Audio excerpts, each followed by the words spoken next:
¿Ya? Eh, ah, ah, ah, ah, mm. ¿Dónde dejé la frase?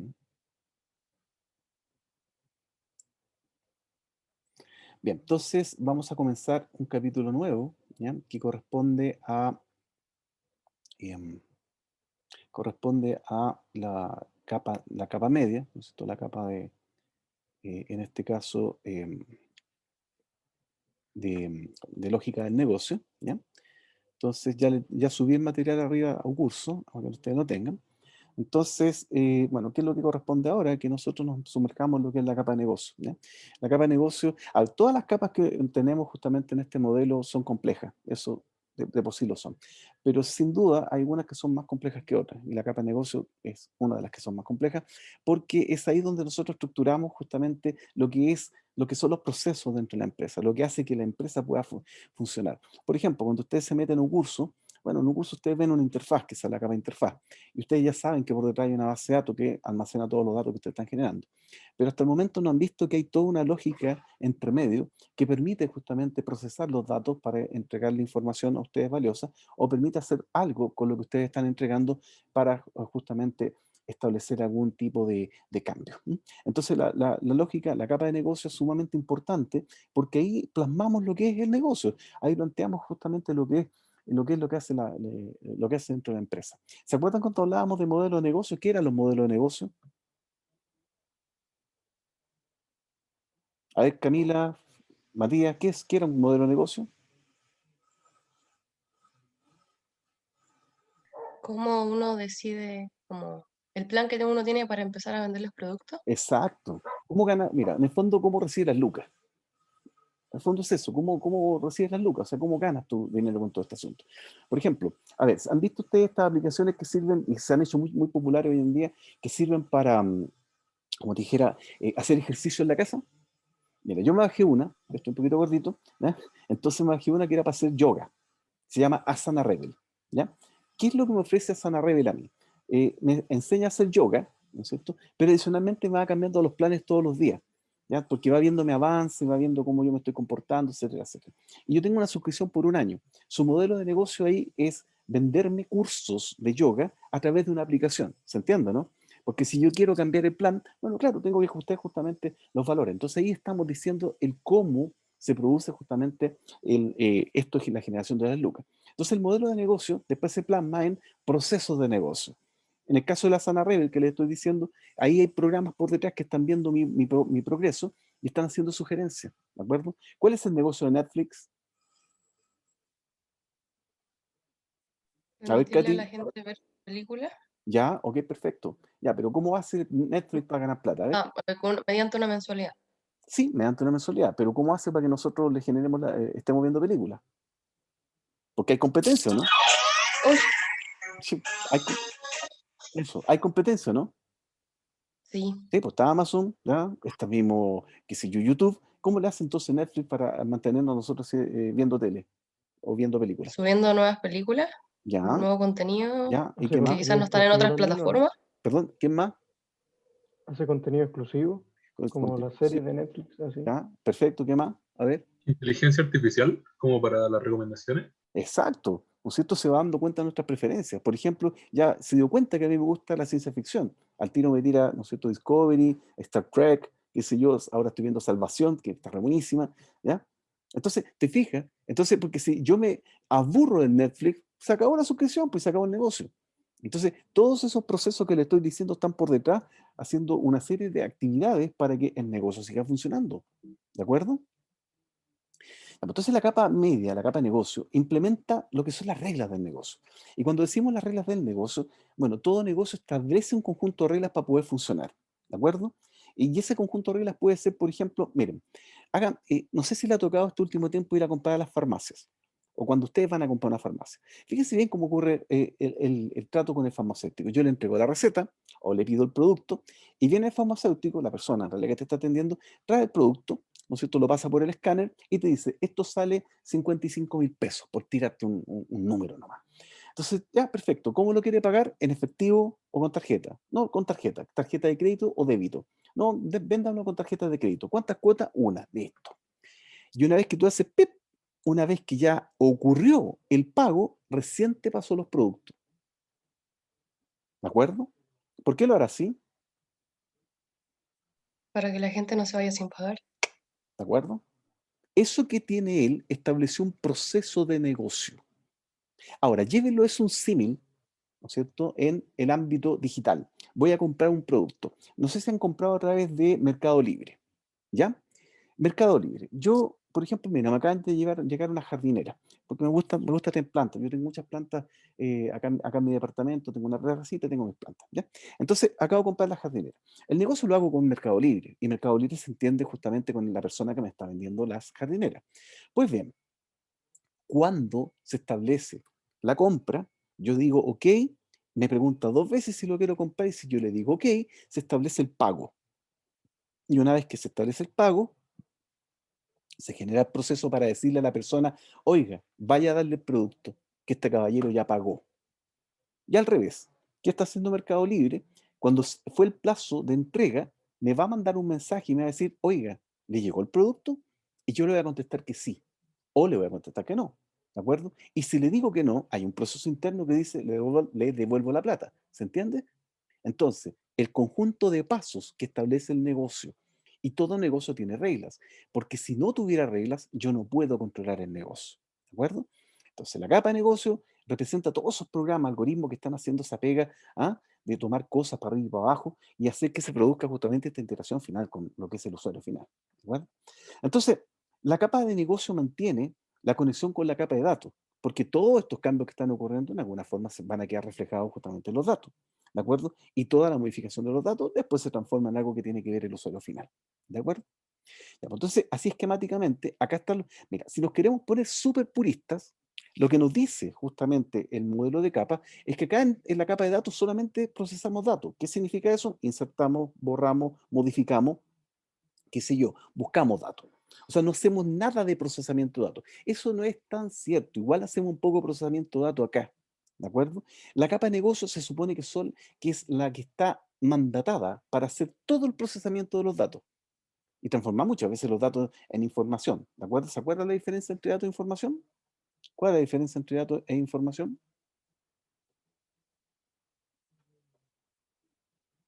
La información son los datos procesados. Ya, pero ¿cuál será? Está bien, pero la información, ¿qué es lo que hace la información? A ver, cuando vamos a comprar, ¿le ha tocado ir a comprar y les toma la temperatura? ¿Sí? Es un dato, ¿no? O información. Un dato, la información sería como si estamos teniendo como síntomas de COVID o alguna enfermedad. Ya, y si tú vas a comprar y marcaste 39, ¿te van a dejar comprar o no? Se supone que no. Listo. Entonces, Katy, ya no fue dato, fue información. ¿Por qué? Porque tomaron una decisión. La diferencia entre el dato y la información es que con la información tú tomas decisiones. Si yo voy a comprar y estoy marcando 39, ¿te fijáis? Estamos mal, no puedo comprar, ¿ya? Entonces, ese dato, una vez que tiene un contexto, se transformó en información. Eso es lo que quiero que ustedes me entiendan ahí. Entonces, la información, ¿por qué es importante? Porque con eso tomo decisiones. Oye, ¿cuántos, qué sé yo, árboles vamos a comprar para hacer casa? ¿O cuántos ladrillos? Siempre es la información. Y la única forma que tiene la empresa de tomar decisiones es basándose en la información que hay colectando durante años para poder decir qué es lo que va a pasar. Bueno, este es un año raro. Imagínate tú qué pasó con Airbnb. Conocen todo lo que es ese negocio, ¿cierto? Si alguien no lo conoce, dígame al tiro. Bueno, Airbnb, fíjate, arriendo una plataforma para poder arrendar casas y departamentos. ¿De acuerdo? Competencia directa justamente a los hoteles. Bueno, con eso el negocio se fue a las pailas, porque nadie había presupuestado la asistencia, la que iba a pasar con el tema del COVID. ¿Te fijas? Entonces, este es el juego de siempre. Tengo por un lado una interfaz que conversa con la capa media, la capa de negocio, y la cual a su vez conversa justamente con la capa de datos. Ahora, interesante el punto, porque una vez que tengo esta separación lógica, también puedo después tener una separación física. Es decir, computador para la base de datos, computador para la capa media, computadores para la capa presentación. ¿De acuerdo? Y con eso el mundo empieza a ser un tanto más entretenido. Porque la capa, a ver, la capa de presentación sabe ¿Qué tipo de base de datos se está usando?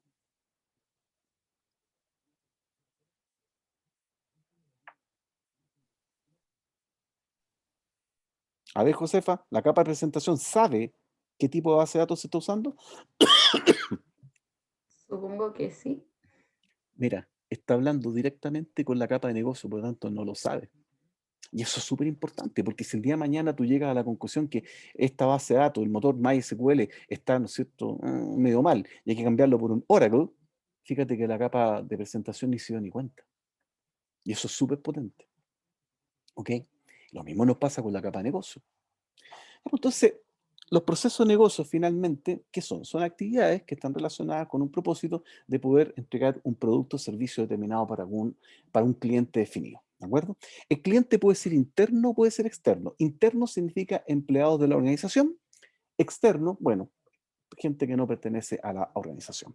Entonces, por ejemplo, el proceso de adquisición de materiales. Mira, adquisición de materiales. Esto es, como te dijera, crucial en cualquier empresa manufacturera, en realidad cualquier empresa, porque si no tienes stock de materiales, a ver, ¿qué pasa si no tienes stock de materiales para poder cumplir con tu trabajo? ¿Qué creo que ocurre ahí? No se puede vender. Exacto, no hago el producto. ¿Y qué pasa, Katy, ahora si yo tengo sobre stock de materiales? Tengo las bodegas llenas. ¿Estará bien eso, no? Estoy gastando plata además porque no voy Sí, a pues, poder procesar esa ¿no? producto. Y las cosas se echan a perder y estoy gastando plata en inventario, pues, ¿te fijas? Por ejemplo, mira, ayer llevé a mi hijo al dentista. En el dentista tú tenés una serie de cositas que son orgánicas prácticamente, ¿ya? Y esas cosas, esos materiales que son orgánicos, pucha, nada, pues, tienen una vida útil. Si yo tengo mucho, se van a echar a perder varios. Si tengo poco, imagínate, el paciente está con la boca abierta y se acabó la anestesia. Estamos mal, ¿no? Entonces, claramente el control de inventario es un tema y eso también lo vemos justamente con los procesos. O sea, mira, hoy por hoy, ¿cuánta gente está reclamando que compró algo en el retail y nunca le llegó? ¿Han escuchado eso? Sí, profe. Ya, pues, ¿lo han vivido Muchas ya? veces. Ya, pues. Entonces, ¿qué pasó ahí? Bueno, de repente el proceso de negocio que estaba en el retail de la tienda tiró una consulta a la base de datos y el proceso de negocio que estaba en la online, ¿no es cierto?, a través del sitio web también hizo lo mismo. Los dos miraron que había algo, los dos vendieron y cuando fueron a ver a la bodega física, no había, pues. De ahí la gente empezó a enojarse, o sea, no están preparados para esto. ¿Te fijas?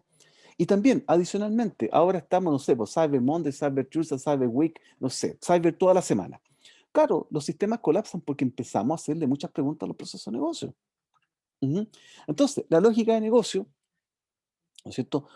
Aquí nosotros tenemos que modelar los procesos de negocio, ¿de acuerdo? Modelamos con respecto a lo que quieren justamente el cliente, ¿ya?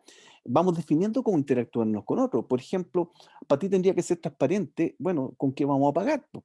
Se va a pagar, ¿no es cierto?, con tarjeta, va a pagar, qué sé yo, con PayPal, etcétera, etcétera, ¿ya? Y eso, el cómo ocurre ese pago, para ti, maní. ¿Por qué? Porque eso tiene que ser internamente, procesos que hablan con procesos, cosas que hablan con cosas, ¿de acuerdo? Entonces, también se modela lo que son las reglas de negocio. Porque, a ver, ¿cuál es la gracia? ¿Cuál es la gracia de automatizar los procesos de negocio? ¿Cuál será la gracia? Que no existe intervención humana. A ver, ¿cuál será la gracia? Que haya menos problemas en el proceso.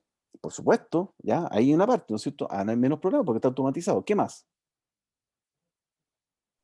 Más rápido. Ya, son más rápidos. Mira, Katy, ¿has escuchado hablar de lo que es un IAE, inscripción adicional extraordinaria? Sí, Antiguamente sí. esa cuestión demoraba 4 meses que te la dieran, en mis tiempos. Escribía ahí en papelito, se mandaba el papelito, se perdía a veces el papelito, ¿de acuerdo? Y alguien la revisaba y todo.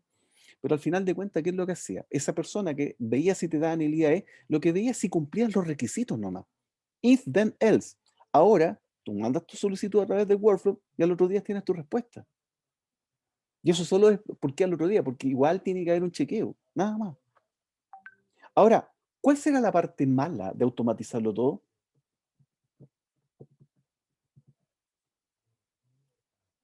No hay partes malas. Pérdida de empleos. Ya, muy bien, pérdida de empleo, perfecto. ¿Ya qué más? Que quizás no deja espacio como para excepciones o cosas así. Es Muy como bien, demasiado. Josefa. Excelente, Josefa.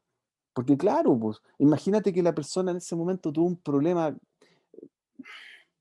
el sistema dice, no, pues no está registrado ese problema. Y como no está registrado, chao. O sea, esta deshumanización también tiene sus contras. Y como decía, no sé, pues creo que tú, Felipe, que estás diciendo, ¿no? Hace un rato atrás, ¿quién está hablando? El tema del desempleo. Bueno, fíjate que en el tema del desempleo, mira, yo estoy en este momento en una comisión del Senado, del Senado de la República, para que nos entendamos bien, que estamos viendo el impacto que tienen las tecnologías justamente en el empleo y lo que se nos viene encima. Porque la automatización, la inteligencia artificial claramente tiene un impacto, ¿de acuerdo? Hay algunos que hablan incluso del transhumanismo. ¿Han escuchado ese concepto? En el cual, como seres humanos, dado que esta cuestión está evolucionando tan rápido, la automatización, lo único que nos queda es empezar, en el fondo, a interactuar mucho más con la máquina. Y en algún momento, no sé, pues si las máquinas hacen todo, va a haber un conjunto de gente que no tiene trabajo. Entonces, lo que plantean algunos es una renta universal. ¿Qué significa eso? Que les paguemos a personas que no tienen trabajo para que vivan nomás. ¿Qué les parece la idea? Si alcanzan los recursos para todos, excelente, me parece. Muy bien, Katy. ¿Ya? ¿Otra opinión? O sea, que yo te pago para que tú vivas. Nada más. Igual como que no ataca el problema de fondo, como que igual va a haber empleos que se creen por lo mismo. ¿Ya? Solo que van a ser empleos distintos para los que la gente no está preparada hoy en día, ¿no? ¿Y qué hacemos ahí, Josefa, si la gente no está preparada? ¿Lo educamos? ¿Y qué pasa Supongo. si, supongo, ¿no? Oye, yo le estoy preguntando, chicos, yo tampoco tengo la solución con esto, pero que quiero llegar a la próxima sesión de la comisión y decir, mis alumnos piensan lo siguiente, porque este mundo es para ustedes, ¿se entiende, no? Es súper importante recoger estas opiniones. Yo no tengo la respuesta, para nada. Tengo algunas ideas nomás. ¿Mm?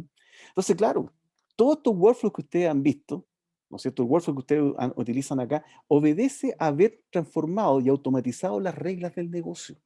Y por eso las cuestiones andan más rápido y como alguien dijo por ahí, sin errores con respecto al procedimiento. Pero dejamos de lado el hecho de la interacción y evidentemente los casos particulares no existen. ¿Se entiende? Ya, pues entonces, ¿cómo diseñamos la capa media? Aquí tengo a mi usuario que realmente está re complicado, porque es un proceso re complejo, súper complejo. Entonces, la pregunta ahí dice, bueno, ¿quién se encarga de hacer el modelo de esto? ¿Y quién después lo implementa? ¿Cuánta gente necesito?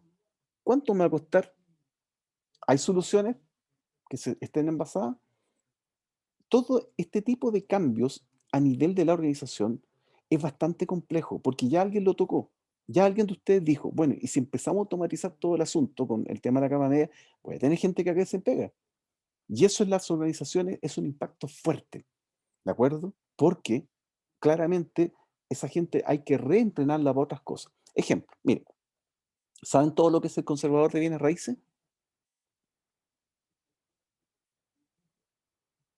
¿Alguien no sabe lo que es el conservador? Explique lo mejor, profe. Ya, ok. Mira, el conservador de bienes raíces es la institución donde tú eh, guardas las escrituras de tus dominios, o sea, de tu casa, de tu departamento. ¿De acuerdo? Entonces, cada vez que uno necesita saber de quién es esta casa, está en el conservador. Antiguamente, lo que se hacía era que habían así unos libros de gordo donde estaban los planos, donde estaban las escrituras, donde estaban, ¿no es cierto?, las sesiones de propiedad y todo. ¿Ya? Entonces, cada vez que tú comprabas una casa, para que eso quede resguardado, que es tuyo, o algún inmueble, vas al conservador y haces todo el trámite para poder inscribirlo. ¿Ya? Entonces, cuando yo necesitaba sacar un certificado, ¿qué es lo que había que hacer? Ir a llenar un formulario, a pararse ya. Y había un señor, ¿no es cierto?, que, no sé, en algún momento de la semana o del mes, iba a buscar el librito, sacaba el librito, ¿no es cierto?, decía, acá está, sacaba la fotocopia y te entregaba la copia. Bueno, ese procedimiento ahora tú lo puedes hacer en línea, ¿de acuerdo? ¿Qué creen ustedes que pasó con esos señores que iban a buscar justamente los libritos y sacar la fotocopia? ¿Qué creen ustedes que pasó ahí? Lo despidieron. No. ¿Sabes lo que hizo el conservador? Mucho más pillo el conservador. Esas personas tenían el conocimiento de dónde estaban todas las cosas. Así que les dijo, ustedes me van a ayudar a digitalizar todo este asunto y ahora los voy a tener como consultores para responder todas las preguntas que la automatización no logró responder. Y ahí están felices. ¿Qué te parece? Espectacular. ¿Ya? Esto hay que sacarse el sombrero ahí, ¿te fijas? Porque ahí no los despidieron, evidentemente los reconvirtieron. Y evidentemente tuvieron que reentrenarlo. Porque imagínate unos señores, ya con su bastante edad, ya, que ya llevan como, no sé, pues 30 años trabajando ahí, que tienen un know-how espectacular, ya, y ahora hay que decirle, mira, esto hay que colocarlo acá, pasarlo a PDF, ¿ah? Subirlo a la página web, ¿sí? Entonces, espectacular, ¿ya? Entonces, ese proceso de negocio ahí que se automatizó, pero con la fuerza. Y eso es lo que yo les planteo a ustedes también, futuros ingenieros e ingenieras.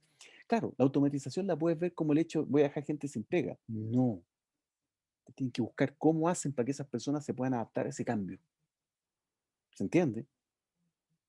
Eso es lo que tienen que buscar. Ya, pues, entonces, los expertos en negocio, ¿no es cierto? Los expertos en tecnología no hablan un mismo idioma. ¿Está claro?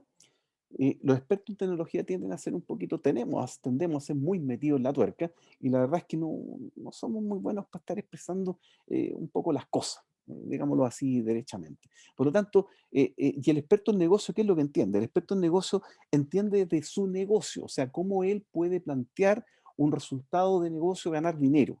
¿Ya? Entonces muchas veces llega con una idea loca y dice que habría que implementar tal o cual situación, o tal o cual de proceso de negocio, pero el que está a cargo de los computadores, que está a cargo de la programación, no tiene ni idea, ¿de acuerdo? Y eso genera un problema. Entonces hay que encontrar ahí soluciones que de alguna manera permitan trabajar con ambas partes, ¿te fijas? Ya, y los expertos de negocio, ¿qué es lo que hacen?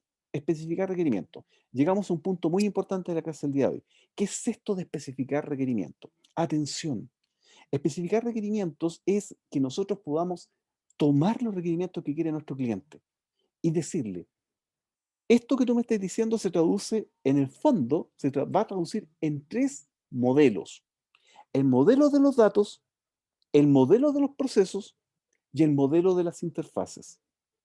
¿De acuerdo? Y yo se lo muestro y le digo, ok, ¿es esto lo que tú quieres? Perfecto. Me firmas acá, estamos de acuerdo, y ahí me pongo a construir. ¿Se entiende?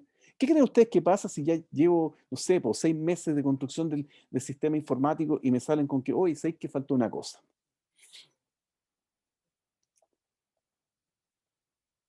Ya está armado el modelo de entidad de relación, ya está armado el modelo de proceso y me dice falta una cosa. ¿Qué pasará ahí? Eso termina conllevando más tiempo de trabajo, lo que conlleva más gasto por trabajador Ya, en pero tiempo de trabajo.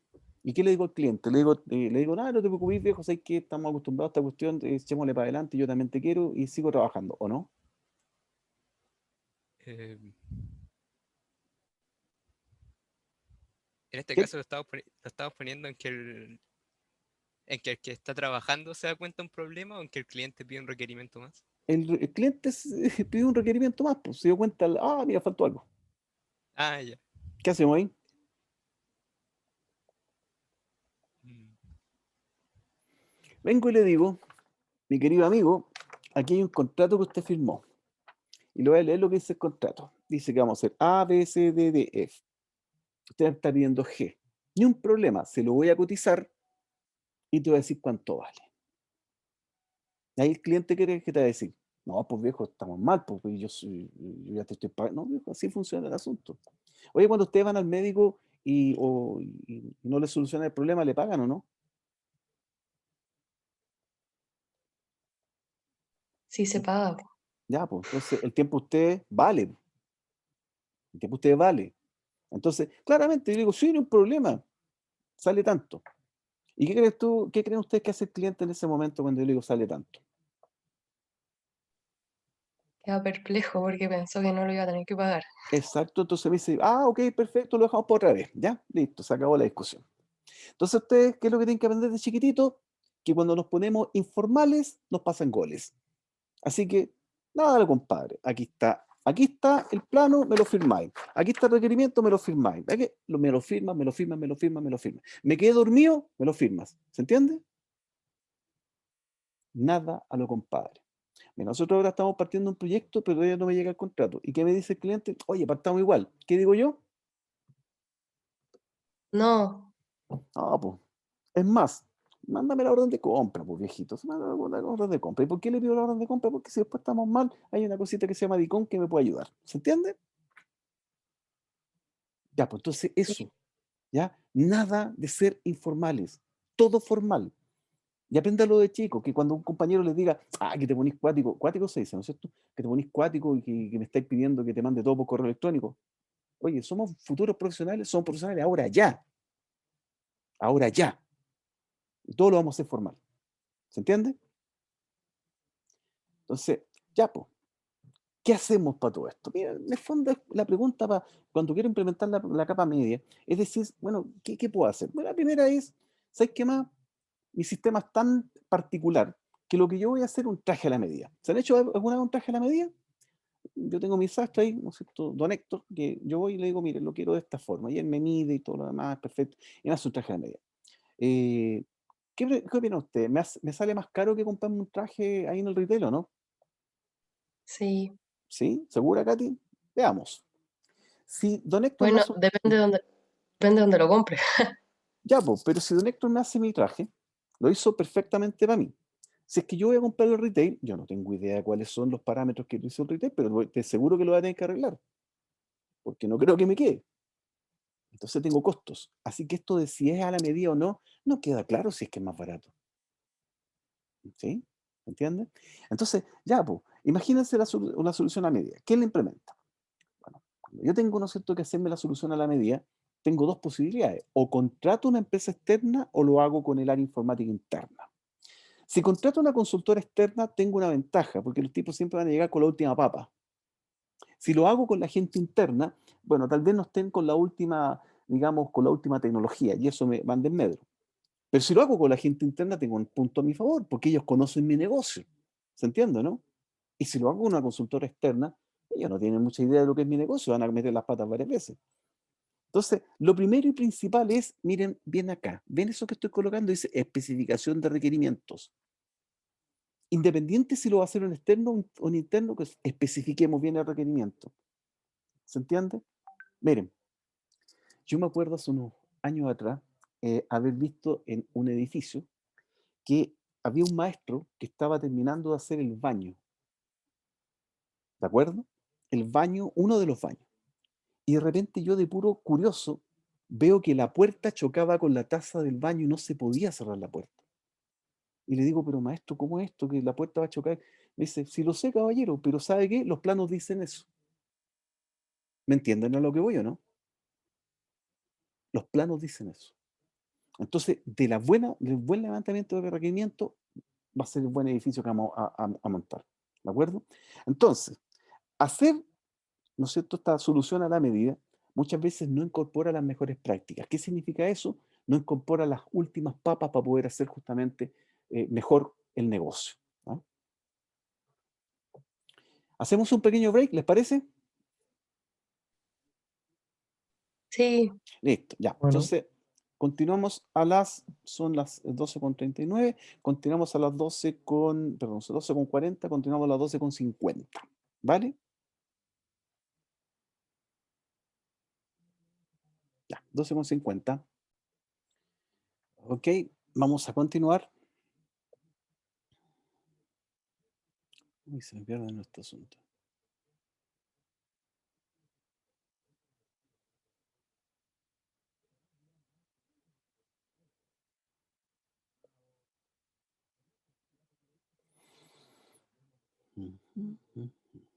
Ya. Entonces, bueno, al final de cuentas hay varios elementos que tengo que tener presentes para poder justamente armar una propuesta, ¿no? Y sobre lo que es la capa media. Entonces, estamos hablando de la solución a la medida, ya vimos que tiene sus pros y sus contras, ¿de acuerdo? Y una de esas contras es que no incorpora mejores prácticas. ¿Qué son las mejores prácticas? Fíjense que hay varios problemas que soluciones informáticas resuelven, ¿de acuerdo? Pero cuando nosotros optamos por hacerlos ¿no sé, con nuestros propios recursos, no incorporamos ese conocimiento colectivo que puede estar metido en otras aplicaciones. Por ejemplo, imagínense ustedes que tienen que hacer un software de contabilidad, ¿ya? O un software e-commerce, lo que ustedes quieran. Bueno, si lo hacemos evidentemente con una consultora o con el área informática interna dentro de la empresa, y no compramos un software que ya haga contabilidad, que ya lleve, no sé, unos 10 años en el mercado, nosotros dejamos de percibir esas buenas prácticas que han quedado aquilatadas durante años de operación y nos quedamos simplemente con lo que es nuestra versión del software. A eso nos referimos con no incorporar buenas prácticas. ¿Ya? La segunda solución. Al igual como ustedes vieron que podíamos crear un modelo entidad-relación utilizando justamente software de creación de modelo entidad-relación, bueno, también para crear lo que es la capa media, existe justamente lo que se llama el Business Process Management System, ¿ya? Que es un paquete informático, son paquetes informáticos que nos permiten a nosotros, atención, modelar los procesos de negocio.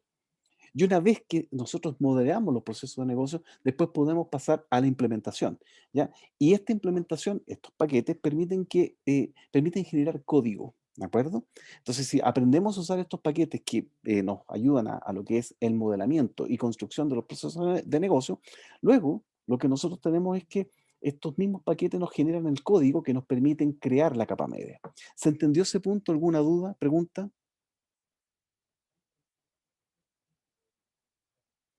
¿Ya? Y estos paquetes, estos software, incorporan evidentemente todas las mejores prácticas de desarrollo. Por ejemplo, imaginémonos que nosotros tenemos que crear un sitio e-commerce y empezamos a usar un software que es para modelar justamente los procesos de negocio. Y nos topamos que un proceso de negocio es el famoso carrito de compra, ¿ya? En este caso ni siquiera vamos a tener que construirlo porque el mismo software ya viene con un algoritmo carrito de compra que lo que vamos a tener que hacer es simplemente, comillas, cambiarle los colores para que ahora se adapte a lo que es la necesidad que tenemos en la empresa. ¿Mm? ¿Se entendió el ejemplo, no? Sí, ¿Ya? Ahí quedaste con eco. Ya. ¿Ok? Entonces, una tercera solución es utilizar un framework, que en este caso es el famoso framework MVC, que nos dice, oiga, mire, ¿sabe qué? Para desarrollar estas capas, hay una forma de hacerlo, ¿de acuerdo? Y esta forma de hacerlo también tiene una lógica que responde a una filosofía de construcción, y esa filosofía de construcción tiene su realización práctica en software que se amparan debajo de lo que es el framework MVC, que significa modelo vista controlador, ¿de acuerdo? Eso justamente se utiliza mucho en lo que es el desarrollo ágil de aplicaciones, es decir, tomo el requerimiento, me pongo a hacer rápidamente la aplicación y se lo muestro al cliente. Y le digo, ¿es esto? No, sé que no es eso. Cámbiala aquí, cámbiala acá. Taca, taca, taca, taca, y se lo muestro nuevamente. Sé que no, mira, arregla esto, esto, y así vamos. ¿Se entiende la idea? Entonces, eso es lo que llamamos el desarrollo ágil de aplicaciones. Entonces, lo que nosotros vamos a tener ahí, que son varias filosofías de construcción justamente de software, nos van a permitir hacer un trabajo bien, a ver, nos dan la posibilidad de que nosotros podamos ver la solución de cada una de ellas con varios prismas, pero al final tenemos que tomar una decisión de qué es lo que vamos a hacer, ¿ya? Esa decisión esencialmente tiene como tres patas, o sea, la primera es obviamente una componente económica. Claramente estoy tratando de buscar lo que es la solución más económica, ¿de acuerdo? Económica en todo sentido, ojo, no significa que el valor sea más económico, sino que su impacto en la organización también va a ser más económico. O sea, estoy haciendo una optimización de eso. La segunda es el impacto, evidentemente, en la organización. Porque si yo llego con tecnología muy novedosa, no sé, por el 95% no tiene idea de cómo usarla y eso va a tener un problema justamente de curva de aprendizaje. Y la tercera tiene que ver con el hecho netamente técnico. O sea, si existe la tecnología como para poder implementar lo que nosotros estamos diciendo que queremos implementar. Yo podría estar muy fanático de que hiciéramos aplicaciones 5G, pero todavía no tengo red 5G. Está a nivel experimental acá y bueno, se están recién llamando a licitación para hacer la concesión nacional de lo que van a ser las redes 5G. ¿De acuerdo? Entonces, bueno, vamos viendo cómo verá justamente esta solución a la medida, ¿ya? Y vamos a partir de lo básico, lo que es los CGI, ¿ya? Que, a ver, no, yo los quiero llevar a un tiempo bien pasado, antes de que ustedes nacieran tal vez, cuando estábamos en el año 1994 para adelante, entre el 94 y el año 2000, había que tomar ¿cómo hacíamos que la web interactuara con las bases de datos? Porque en realidad, ¿cuál es la función del servidor web? El servidor web tiene solo una única función: buscar la página que están pidiendo, tomar la página que están pidiendo, enviar la página que están pidiendo. Nunca fue creado para que nosotros trabajáramos con una base de datos. Entonces, la implementación de esa lógica del negocio en ese momento no existía. Pero, ¿qué es lo que hace que la web reviente? Bueno, la web empieza a expandirse cuando aparece el e-commerce, ¿de acuerdo? Y el e-commerce requiere de acceso a bases de datos, no tiene forma sino de operar. Así que, ¿qué es lo que empieza a ocurrir acá? La pregunta fue, ¿cómo hacemos para que la web, ¿no es cierto?, el servidor web interactúe justamente con la base de datos? Y la respuesta fue programar. ¿Mm? ¿Programar qué cosa?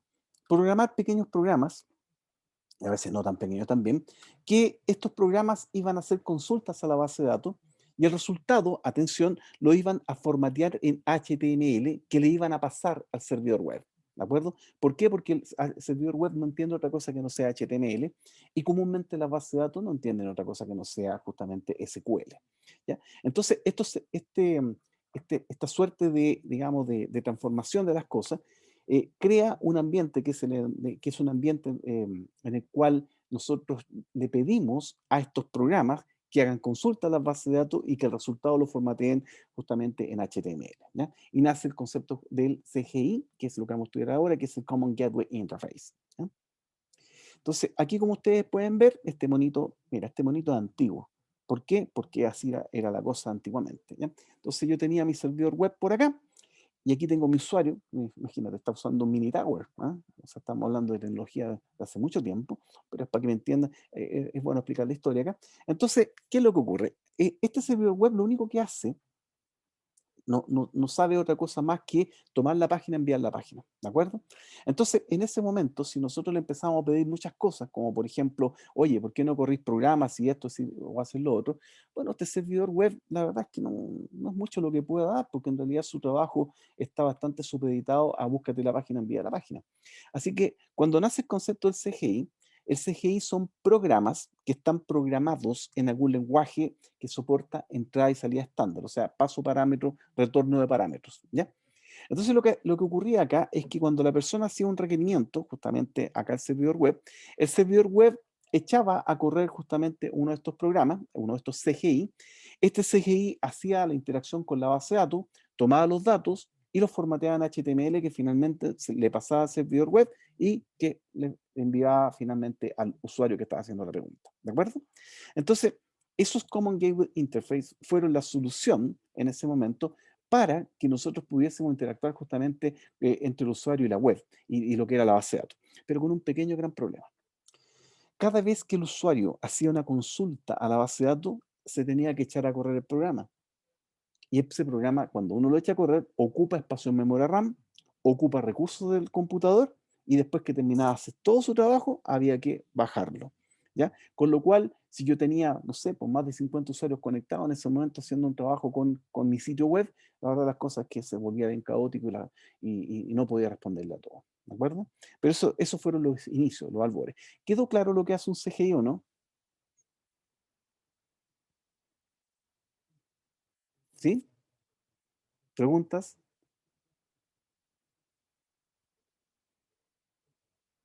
Bueno, entonces, el CGI representa un programa que tiene la característica de poder conversar con algo que no es HTML, ¿no es cierto? Por ejemplo, con la base de datos, ¿ya?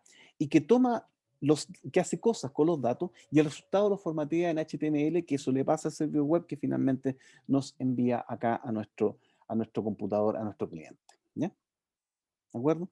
Entonces, corresponde el programa CGI, es un proceso, como les digo, es un proceso que es llamado cada vez que el usuario hace algún tipo de pregunta, y por sí se llaman procesos pesados, o sea, son procesos que ocupan bastante recursos del computador para poder establecer una conexión hacia la base de datos, tomar los datos, procesar los datos y entregar una respuesta, ¿de acuerdo?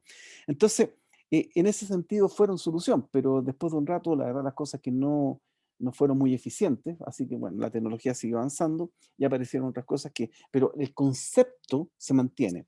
Cuando ustedes programan, por ejemplo, en HTML, perdón, en PHP o en Python e interactúan con la base de datos, lo que ustedes están creando es un CGI, lo que ustedes están creando es un formateador. Lo que pasa es que ahora las interfaces son mucho más diáfanas y también nos permiten hacer muchas más cosas que lo que se podían hacer con este proceso grande, proceso gordo. ¿De acuerdo? ¿Ya? Entonces, el concepto es clave mantenerlo en la mente, ¿ya? Entonces, el concepto es que nosotros desde el browser le hacemos una pregunta al servidor web y el servidor web recibe esa pregunta y dice, ¿quién me la responde? Y solicita a que este programa que fue creado haga el trabajo de procesar los datos, estructurar la respuesta, formatear la respuesta en HTML, pasársela al servidor y es eso lo que nos envían a nosotros. Al usuario le llega finalmente esa respuesta en HTML, ¿ya? Es decir, cuando ustedes, por ejemplo, quieren ver las notas en su boletín, o como que sea que se llame ahora en el curso, su consulta la toma el servidor web, se la pasa a un CGI, que en realidad es un CGI de nueva generación, de última generación, ya que está programado en este caso en PHP. Ese CGI hace la consulta a la base de datos, responde los datos, formatea la respuesta en HTML y ese HTML que te llega a ti. ¿Ok? ¿Ya? Entonces, el proceso acá, como les digo, es que el servidor, en este caso, el servidor web se encarga de tomar la pregunta del usuario, del cliente acá, y solicitar, evidentemente, en este caso, al CGI correspondiente que realice el trabajo ya de tomar los datos y, bueno, hacer una salida, formatear una salida ahí. ¿Ya? Y si lo queremos ver más esquemáticamente, lo que nosotros estamos teniendo es que el navegador le hace preguntas al servidor web, y la pregunta va en HTML, o bien, perdón, a través del protocolo HTTP, ¿no es cierto?, que es el protocolo de transmisión de las páginas, llega al servidor web, el servidor web resuelve la pregunta y ejecuta evidentemente el CGI va, hace las preguntas justamente a la base de datos, se formatea la respuesta y la respuesta le está llegando al navegador. ¿Preguntas hasta acá?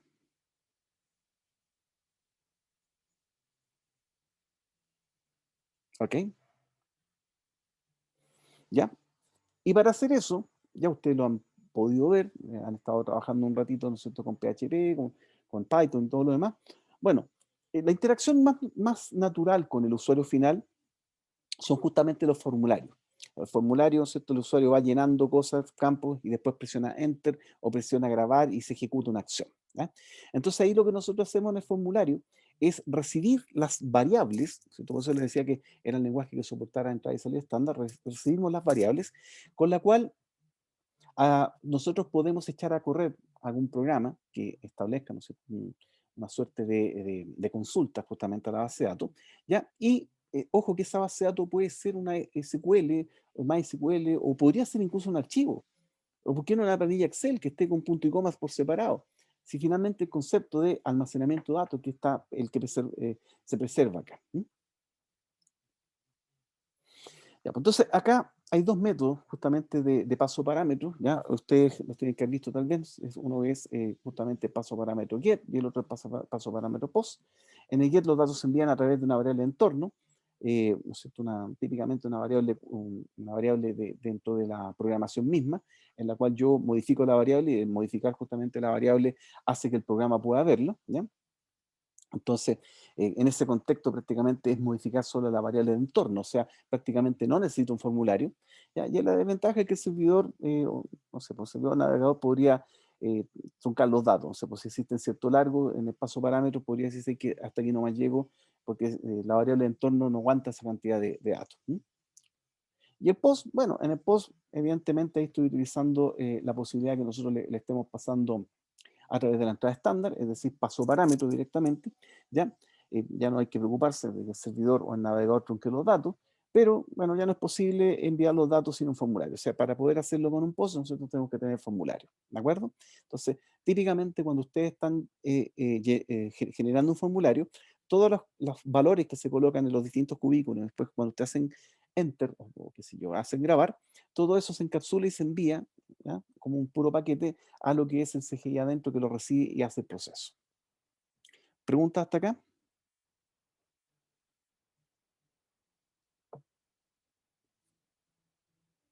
¿Ok? ¿Ya? Y bueno, también hay variables de entorno y salida estándar. Las variables de entorno son propias, son variables globales. Por ejemplo, en Windows, una variable de entorno, no sé, en Windows ustedes pueden ver el típico path de Windows, no sé si lo han visto, donde ustedes pueden modificar justamente variables que todos los programas pueden ver, ¿de acuerdo? Y la entrada y salida estándar, bueno, es el paso de parámetros. No sé, por ejemplo, cuando tú echas a correr un Python, un programa en Python, y le colocas parámetros a los lados, ¿ya? Entonces, ahí está recibiendo la entrada estándar justamente el computador. ¿Ya? Bueno, pensando en estos métodos, bueno, lo que hace el método GET, el cliente solicita un servicio a la aplicación, un servicio de una aplicación CGI, ¿no es cierto? El cliente W, el servidor HTTP recibe la solicitud, los datos, el servidor crea un ambiente. ¿Qué significa eso? Que cuando usted escucha la palabra crear un ambiente, está pidiendo memoria para que las cosas corran. ¿ya? Entonces, en ese momento que hace el servidor, le dice, oye, necesito memoria para que corra este programa, se ejecuta el programa, se procesan todas las variables, si la aplicación CGI termina haciendo justamente su trabajo y finalmente se termina todo y hay que liberar los recursos que fueron solicitados. Eso también toma un tiempo. Entonces eso hacía que estos CGI tradicionales, por así decirlo, fueran un poquito altos consumidores de recursos y un tanto pesados. ¿De acuerdo? En el método POST, bueno, la historia es más o menos la misma, ¿no es cierto? Se solicita nuevamente, se echa a correr el CGI, ¿ya? El servidor pide los datos de entrada, ejecuta la aplicación recibe la entrada y salida estándar, ¿de acuerdo? La aplicación luego ejecuta el procesamiento de los datos, me entrega el resultado formatado en HTML y yo se lo mando al usuario final. ¿De acuerdo? Ok, entonces, recordar, ¿cuál es el juego acá? Como el servidor web, como la web no habla otra cosa que no sea HTML, cada vez que le toque interactuar con algo que no es HTML, se tiene que crear un programa que es un formateador y le llamamos CGI. ¿De acuerdo? Este programa lo que hace es tomar el requerimiento que se le pasa a través ya sea de variables de entorno o paso de parámetros, ¿de acuerdo? Toma eso, va, procesa los datos, los transforma en algo, los formatea y lo envía. ¿De acuerdo? Entonces, para eso existen varios lenguajes de programación de CGI, que en su mayoría, bueno, no en su mayoría, tienen que soportar justamente lo que es la entrada y salida estándar para todo lo que es el paso de parámetros. Entonces, eso es lo que nosotros buscamos. Entonces, ahora ustedes programan, qué sé yo, en PHP o programan en Python, ellos soportan eso como para poder recibir parámetros, procesar las cosas y el resultado transformarlo en HTML. ¿De acuerdo?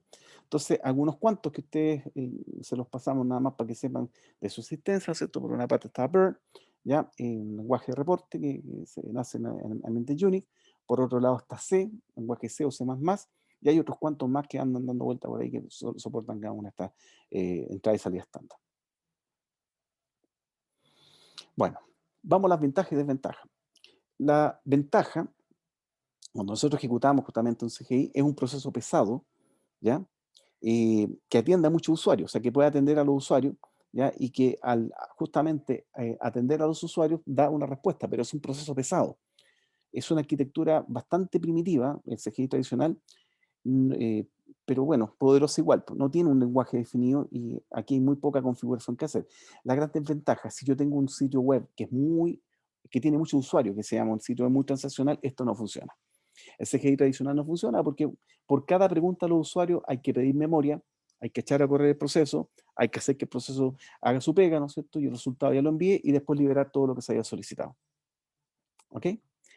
Como les digo, esto es un poco historia, para introducir el concepto, pero para que ustedes me entiendan que evidentemente se utilizan otras tecnologías para que esto, o sea, una tecnología más evolucionada, evidentemente, para no estar trabajando con estos procesos pesados. Entonces, este es el problema. Por cada requerimiento echamos a correr un proceso. Entonces, un proceso por cliente y eso ocupa mucho espacio en memoria.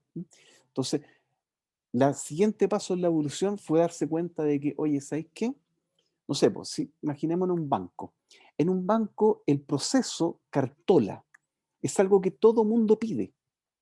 ¿Para qué vamos a estar levantando un proceso? Es decir, pedir memoria y después liberar la memoria. ¿No sería mejor levantar un solo proceso y dejarlo siempre en memoria? Y por así decirlo, para cada conexión colocar una orejita diferente, es decir, mantener variables diferentes, pero un solo proceso. Bueno, esa fue la siguiente parte de la evolución, ¿ya? Para hacer que estos procesos no fueran tan pesados, pero el concepto del CGI como formateador se mantiene. ¿Estamos bien hasta acá? ¿Preguntas, dudas?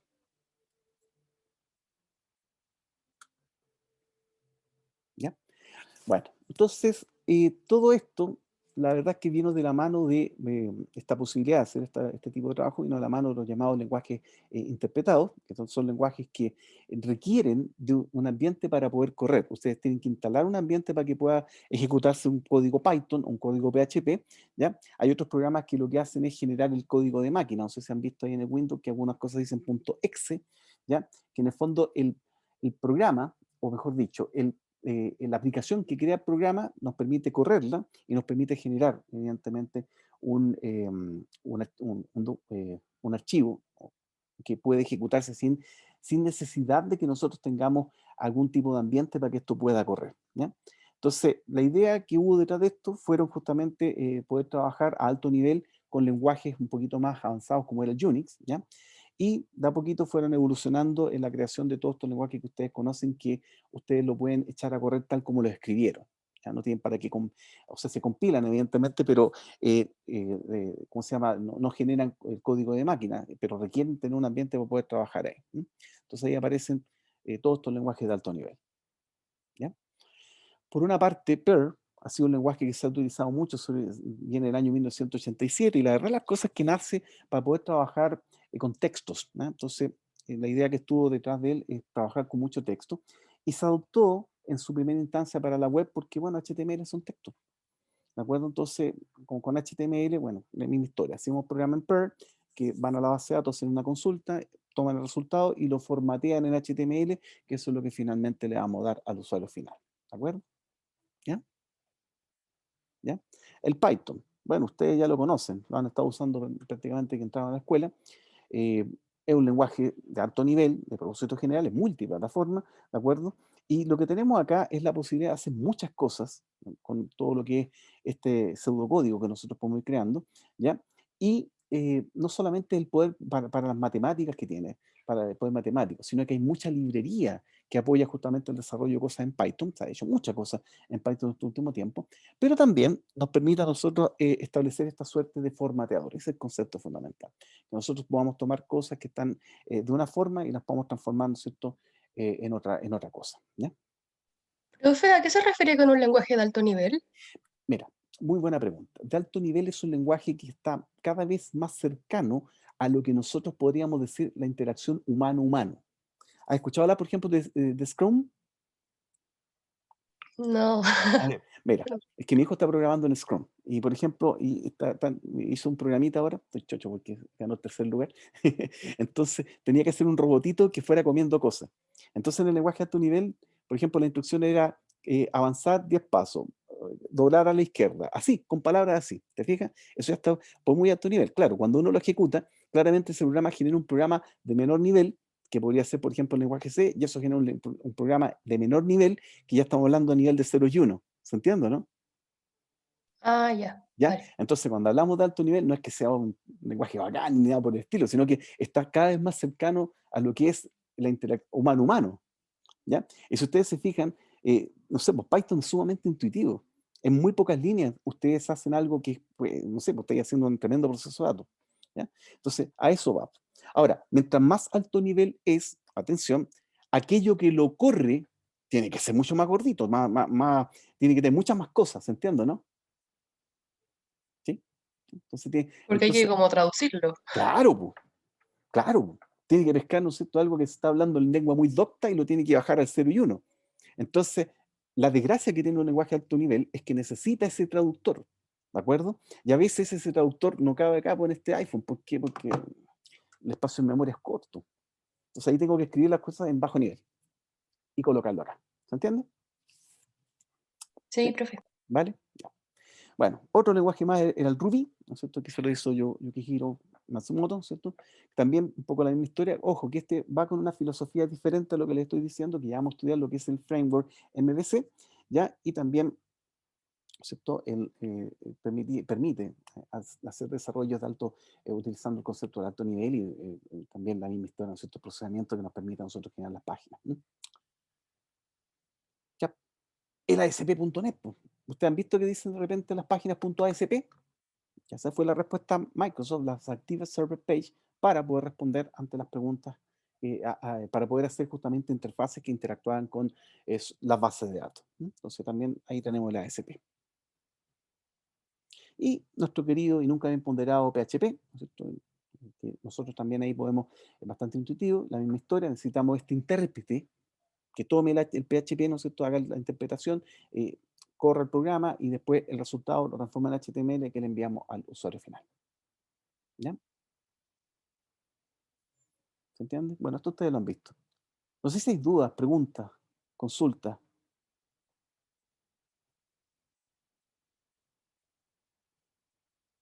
Ya. Quedamos hasta aquí por hoy día, ¿les parece?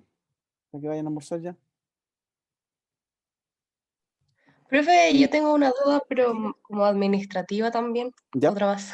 ya, dale Es nomás. que me pasó, disculpe, No te preocupes. resolviendo el informe me pasó que de repente repasando las clases o viendo las diapositivas, como que sentía que, bueno, porque como el curso abarca tantos contenidos, de repente como que entiendo lo que usted está hablando en clase, pero Ujú, no siempre eso siento que es suficiente para responder las preguntas. Entonces quería saber si es que tenía alguna bibliografía que usted recomendaba para hacer los informes, ujú. como para no quedarme pegada, porque entiendo que no puedo entrar en detalle de todos los temas, porque Mira, son a ver, harto lo que tiene que pasar en clases, mira, Katy, pero mira, nosotros, a ver, lo que tratamos siempre es que ojalá el material que le entregamos sea lo más autocontenido posible para que no tengan que andar buscando por otro lado. Lo que yo te puedo sugerir es que si es una pregunta técnica de algo que no se entiende, bueno, ya que llegamos al acuerdo que ahora vamos a empezar a contestar todos los foros y vamos a hacerlo tal como ustedes me sugirieron, consúltalo ahí para que ahí te pueda dar específicamente qué puede ser que responde. entonces se pueden ¿Mm? hacer preguntas de contenido sobre los foros, porque pasa mucho que en otras Pero por evaluaciones uno hace supuesto, una pregunta y el profe le dice, no, eso es parte de la materia, así que no se puede resolver. bueno, Entonces, por eso, bueno, si es parte de la materia, tú vas a decir es parte de la materia, ¿me entiendes? claro, no, sí, pues, que Pero pues supongo que... si es algo que no está, bueno, lo voy a responder ahí, Vale, pues, profe, entonces, ¿ya? espectacular. Es que no todos los profes piensan así, por eso quería preguntarle. Bueno, pues nosotros somos diferentes, queremos ser diferentes, entonces, bueno, ya, Sí, como está sea, bien, ya, me parece ¿ok? excelente. Ya, pues, estamos Gracias, entonces. profe. Ya, chicos, cuídense mucho y estamos al habla, ¿vale? Gracias. Que estén bien, chao, chao. Chao, profe.